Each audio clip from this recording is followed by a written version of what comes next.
안녕하십니까. 내외 방송 뉴스를 시작하겠습니다.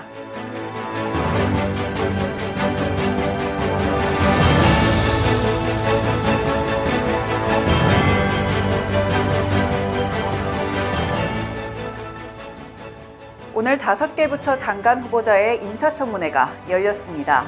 문재인 정부의 마지막 인사인 만큼 여당의 방어와 야당의 대결이 뜨거울 전망인데요.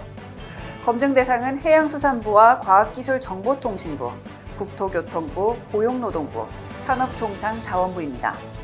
이 가운데 박준영 해양수산부 장관 후보자의 부인의 고가 도자기 밀반입 의혹이 도마 위에 올랐는데요.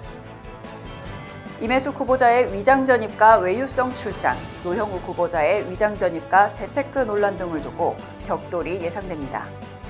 주요 7개국 외교개발장관 회의가 현지 시간으로 4일부터 이틀간 런던에서 열립니다. 한국 외교장관이 회의에 참석하기는 처음인데요. 민주주의와 자유인권을 위협하는 지정학적 문제 해결 방안과 러시아와 중국, 이란 등과의 관계를 논의합니다. 특히 미국의 대북 정책과 중국에 관해 어느 정도 수위로 의견이 모일지 관심이 쏠리는데요. 미국과 영국은 전날 양자회담 후 중국이 세계 질서를 훼손하면 그에 맞서겠다고 강조했습니다. 서울의 빌라 거래량이 아파트 거래량을 4개월째 추월하고 있습니다.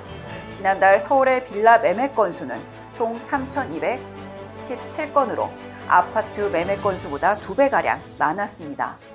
부동산 가격이 오르면서 상대적으로 저렴한 빌라 매매로 이어진 건데요.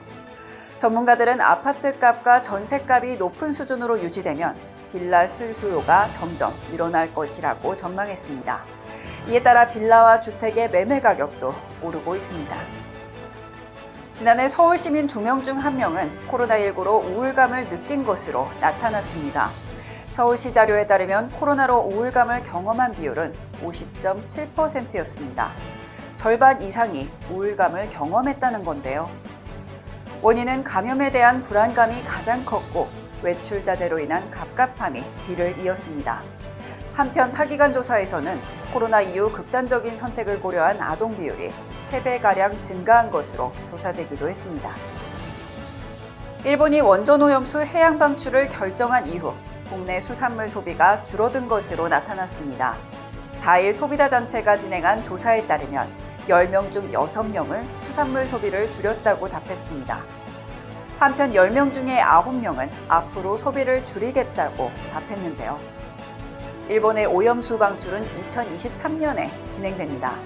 그러나 안전성에 대한 우려가 커지면서 공포 심리가 시장에 선반영된 것으로 보입니다. 장대비가 내리고 있습니다. 내일 휴일을 맞이해 휴가를 계획한 분도 많을 것 같은데요. 내일은 기분 좋은 어린이날이 될 수 있기를 바랍니다. 뉴스 마치겠습니다. 지금까지 시청해주신 여러분 고맙습니다.